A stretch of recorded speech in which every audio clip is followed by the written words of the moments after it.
جب اللہ تعالیٰ اپنے کسی بندے سے بات کرنا چاہتا ہے، اس پر اپنی رحمت خاص کرنا چاہتا ہے تو وہ کسی نہ کسی ذریعے سے کرتا ہے، کوئی نہ کوئی ایسا راستہ نکال دیتا ہے اس انسان کے لیے جو اس کے حق میں بہتر اور افضل ہو جائے۔ اللہ تعالیٰ جب اپنے بندے کی طرف نظر خاص فرماتا ہے، رحمت خاص فرماتا ہے تو اس بندے پر اپنی مدد کے آثار ظاہر کر دیتا ہے۔ اللہ تعالیٰ اس بندے پر اپنی رحمت کی نشانیاں ظاہر کرنے لگتا ہے، اور ایسی بہت سی نشانیاں ہیں جن سے پتہ چلتا ہے کہ اللہ اپنے بندے سے راضی ہے۔ ویسے تو بہت سی نشانیوں کا ذکر ہے جس سے یہ ظاہر ہوتا ہے کہ اللہ اپنے بندے پر مہربان ہے، لیکن ان میں ایک خاص نشانی جو آپ کو بتانے جا رہی ہوں، اگر یہ نشانی کسی بندے میں موجود ہے اور اس کو لگتا ہے کہ اس میں یہ عادت ہے تو سمجھ لیں کہ اللہ آپ کو اپنے قریب کرنا چاہتا ہے۔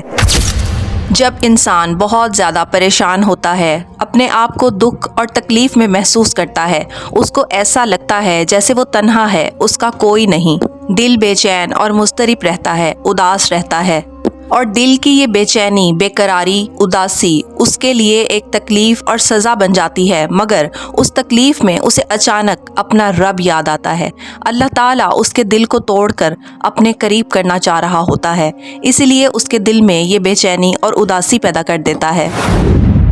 اور پھر جب وہ اس بے قراری اور بے چینی کی حالت میں، اس کرب کی کیفیت میں اپنے اللہ کو یاد کرتا ہے، اللہ کا ذکر کرتا ہے، اپنے ٹوٹے دل کے ساتھ، تکلیف اور دکھ میں ہونے کے ساتھ، جب وہ راتوں کو اپنے رب کے سامنے سجدہ کرتا ہے، اللہ کے حضور گڑ گڑا کر مانگتا ہے، تو اللہ کو اس کی ادا بہت پسند آتی ہے، اور یہی وہ نشانی ہوتی ہے جو انسان کو اپنے رب کے قریب کرتی ہے۔ یہی وہ ایک بہت بڑی عادت ہوتی ہے جو انسان کو اپنے رب سے ملاتی ہے، یعنی ذکر کی عادت، یعنی بندہ اللہ سے تعلق جوڑتا ہے ذکر اور اذکار کے ذریعے، دعاؤں کے ذریعے، سجدوں کے ذریعے۔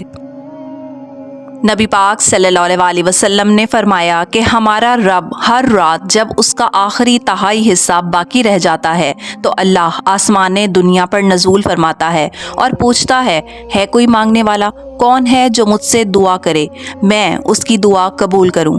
کون ہے میرا بندہ جو مجھ سے مانگے اور میں اس کو عطا کروں؟ ایسا کون ہے جو مجھ سے بخشش طلب کرے اور میں اس کو بخش دوں؟ بے شک ہمارا رب تو اپنے بندے سے بہت زیادہ قریب ہے، اور وہ اس کو بہت زیادہ پیار کرتا ہے، محبت کرتا ہے۔ 70 ماؤں سے زیادہ پیار کرنے والا ہمارا رب ہم سے پوچھتا ہے۔ یہ تو انسان ہی ہے جو غافل ہے، جو اپنی غفلت میں مست رہتا ہے، مگر جب کبھی زندگی میں کوئی ہارا ہوا دکھی انسان اپنی فریاد کو لے کر اللہ کے سامنے بیٹھ جائے اور اللہ سے گڑ گڑا کر دعا کرے اور ذکر الہی میں مشغول ہو کر، مصروف ہو کر، اپنے رب کو یاد کرتے ہوئے اپنی ساری پریشانیاں، تکلیفیں اور مصیبتیں اللہ کے سامنے بیان کرے، تو میرا رب کیسے نہ اس پر اپنی رحمت کرے، کیسے نہ اس پر خوشیوں کے دروازے کھول دے، کیسے نہ اس بندے پر اپنے رزق کے دروازے کھول دے۔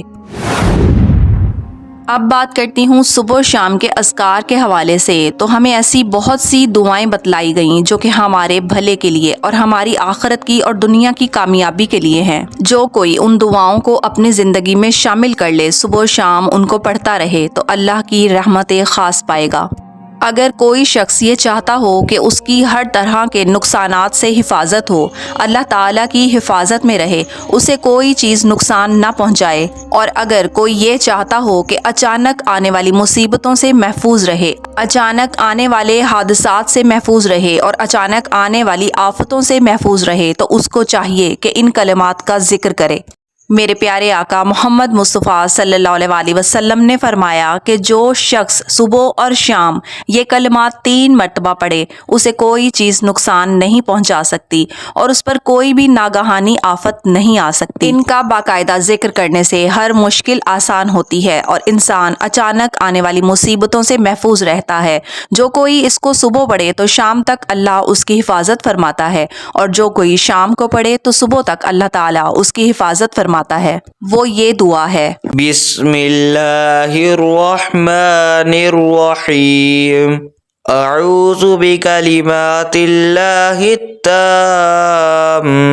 التامات من شر ما خلق أعوذ بكلمات الله التامات من شر ما خلق أعوذ بكلمات الله التامات من شر ما خلق